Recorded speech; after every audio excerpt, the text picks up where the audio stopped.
Welcome to Whine About It. Grab your glass, grab your bestie. The wine is all on us. So, welcome We're back to Whine About It. Oh, Did you miss us? I sure did.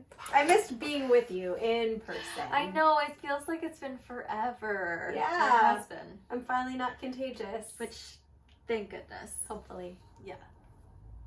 Fingers are crossed. And now I can drink wine. More wine while we whine. So what are we having today? We're having a wine I've never had before called, well, I've had Rieslings before. This is a sweet Riesling, but it is called Pacific Rim, or it's by Pacific Rim. We can clink in person. We can. This is very special. It's a moment. All right, let's put that back All right, there. there it is. All right, cheers to whining another week. That's right. We've got the wine. You've got the wine. Oh, That's it's sweet. It said sweet, it does say and sweet. it is sweet. This is dangerous. Yes. So, Miriya, Samantha. what are we whining about tonight? So we're gonna whine about workplace dynamics, but Uh-oh. specifically about parents in the workplace Okay. versus non-parents in the workplace. Okay. Because you and I had a great discussion the other day We sure did. about this specific topic and how when we used to work together, there was just kind of an imbalance of, I don't know how to put it, not priority, but Maybe value. value. Yes, that's a good word for it. Not necessarily for your value as an employee, but a Mhm. value of your time Yes. outside of work. So, I think I want to ask you how you feel about that. How I feel about that now, or how I felt about it then. Both. Okay. Start with then, Okay. and So, confessional time. yes. I feel like when we were working together then, I definitely was guilty of feeling like once that time came around, like, well, I was personally like antsy. Mm-hmm. Like, my older kids had gotten off the bus, they were home, even though they were like of age to be home alone. I still like felt like a lot of guilt complex Mm-hmm. that I was at work and I should be home with them, because I always had been a stay-at-home mom, Mm-hmm. and like returning to the workplace was like really difficult. And it was difficult for the older kids who had never really had me working. Right. So I had so much of that playing in my mind. So when the opportunity to leave would come, also having my youngest in the room with us and seeing her behavior deteriorate as the day went on, and seeing that she was stressed and tired and it had been a long day, I was like, I need to get out of here. Mm-hmm. I have these kids, I need to take care of them. I need to like get home and do my mom stuff. And like, I would definitely was guilty of not considering the optics of that, Mm-hmm.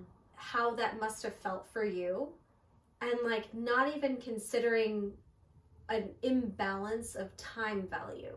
Mm. Because to me, it was like this selfless, noble act. Like, I could stay at the job and keep making money, Mm-hmm. which would have been great, but I have these kids, I've got to leave. And like, you're so lucky because you can stay here and keep working and make money. Mm-hmm. And I have all these other responsibilities. And when I go home, it's not like I'm having a blast, because it's homework and getting dinner ready and all of the chaos. So it's chaos from working with kids to then going chaos at home. Mm-hmm. So I wasn't thinking outside of my box, Right. you know? Mm-hmm. So then, but I could see that you would get quick with me Mm-hmm. when I was like, all right, you know, if it's okay with you, I'm going to go. And your tone, I could see, would shift, and the way you carried yourself. And I didn't really get it. Mm-hmm.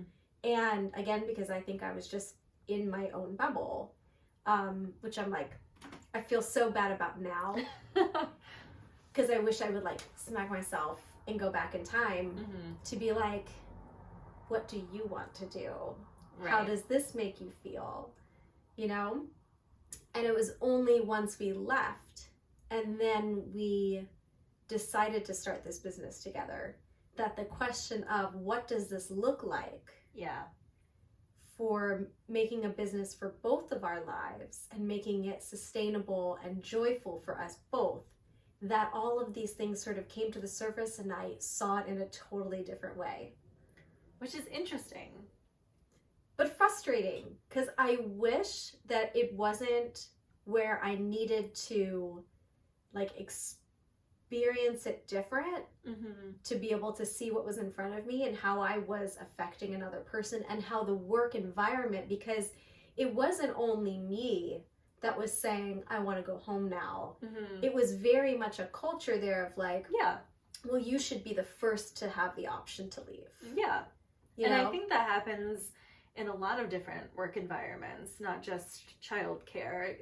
So, and it did get me thinking about like our dynamic at our previous job and how it kind of has shifted so much, starting a business together and factoring in what that looks like and what that entails. Because I do think we have shifted enough to know that both of our time is of value, whether or not it's, you know, spending time with your children or me spending time doing errands or, you know, doing things that I need to do, or with my husband or our cats. Like, those are valid reasons for me to want a structure the way that I want a structure.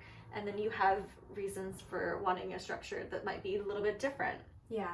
And even our times of day look a little bit different. Yes. Like, you can get more done in the evening. Yep, after everybody goes to bed, or like forgets how to go to bed, and then we have to do the whole process and then eventually goes to bed. But after that, then I can do more things. Right, where like I am useless past 8:30. Anyway, so so it looks different for us now. Yes. So I feel like we've both, as we build this company, and it's like the business is like very much a living organism. Oh yeah. And it's changing all the time, and what our roles look like and what it's requiring and asking of us is changing. Yeah. And us rising to the occasion looks different. Yes. So because I have 4 kids in school, and then I have one home with me. She's just about to turn 3. So we have our morning meetings on Zoom. And sometimes we have to stop, and sometimes there's a lot of interruptions, and it can be really frustrating. But we work through it.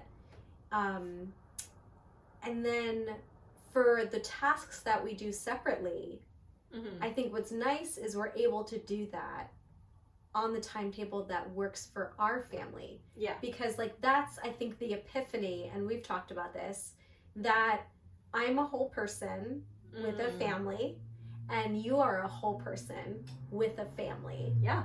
And what a family looks like is individual to every person, but just because you don't have children, or you're not on the cusp or pregnant or planning, like, you're still a whole person. Yeah. And you have your own family. Right. And I think that just like hits it right on the head, is like the concept of what as a society we consider to be a family. I think the way that we talk about families and the way that we look at families is like this nuclear thing. Like, you have, you know, your spouses and then the children, and, you know, we talked about you and I talked about it, like there's a specific number, like a quota that's acceptable. Just the right number of kids, 2.5 kids. Yeah. But I do think that it's an interesting concept that a lot of people don't think about, especially because we're not asking, right? Right. There was never a moment that we had a conversation that went more than, are you okay if I leave? Yeah. And what else was I going to say but yes? Yeah. Because there was no other reason for you to stay other than like, maybe I had something to do but I could wait till 5:30. Right. Or 6 or whatever time. Yeah. Because I didn't have other people depending on me. Right. Or like little people depending on me. to be home, to make dinner, to, you know, do all the things that parents do. Yeah. But I still had things. Sure. And they're valid things. So I think that discussion of how we value outside time and like personal time yeah. is, you know, pretty relevant. Because, I mean, we talked all about, you know, the societal pressure to have kids. Mm-hmm. And that's a huge reason why. I remember being at work and being like, well, if I had a kid right now, I would matter more. You would get the preferential treatment to be able to be the first to leave. Right. But in my head, it wasn't even like that far. It was more just like, I would matter. I would matter because I did a thing to populate the earth and I should be rewarded for that. Right. So my time and my value goes up because I did that. And because I haven't, it's just the same. Curious, like in prior positions that you've held, Yeah. at other, you know, jobs, Mm-hmm. have you ever felt that before, or have you seen that dynamic play out before? I've definitely seen it play out more than it's affected me in that way. Obviously, with the way that we worked very closely together. Mm-hmm. So, and it was really just the two of us in the room. Like, we didn't have another person.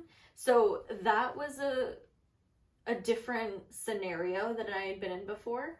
But I've seen it play out with, like, I worked in restaurants, I've worked in retail, I worked, you know, in like mental health capacities. And there's definitely a preference for specifically mothers to have time off. So I've seen the dynamic play out,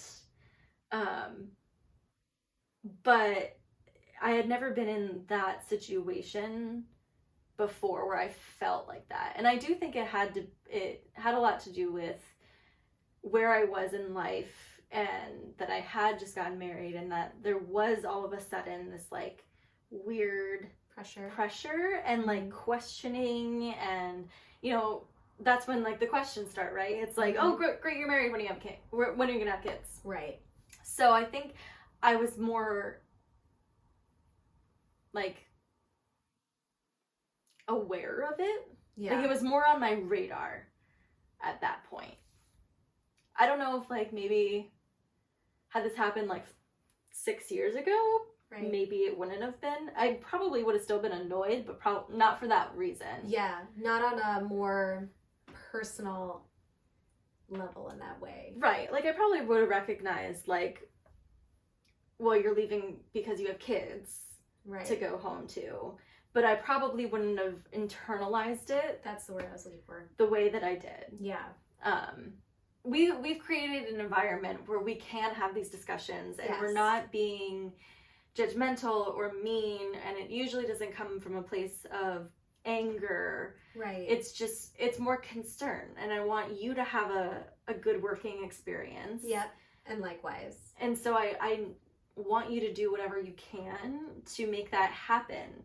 And I think that also means shifting my view of what a workday looks like. Right. And kind of learning about, I think, the way that we both work and operate has been so helpful to overcome that barrier of, I'm not a parent, but you are, and what that means for us. Right. For sure. And I feel like one thing I've realized is that when we were working together before, me being a mom and making choices for my work-life balance, the way I was making them then impacted you in an unfair way. So for me to be able to take the time I felt I needed by leaving early regularly, that impacted and took something away from you. So I think what we've done in creating our business and our working structure and our balance now, by like you working daytime hours, me working in the evening, when I'm working in the evening and I message you something, I know your notifications are off and I'm not expecting you to respond. Whereas if I could very easily, if I kept in that same mindset as before, been like, well, now this is when I can work and you're not doing anything. You should just respond to me, even if you're just watching TV. Right. Like that was, now I see how unfair that mindset was. But it was not insidious for me. Like I couldn't see it then. Right. But now it's like, there feels like there's such a better balance where I want you to have that time in whatever way you use it. And just because the times are different for me and for you, it's the same thing. I know that you're very respectful of when you send me or message me something, when, you know, I'm doing bus runs with my kids, you know that I might not be able to get to it. And there's never been like a frustration with me because our challenges are different. Just because you don't have children right now in your life, it doesn't mean you don't face daily challenges. This is the way anybody else does. Right.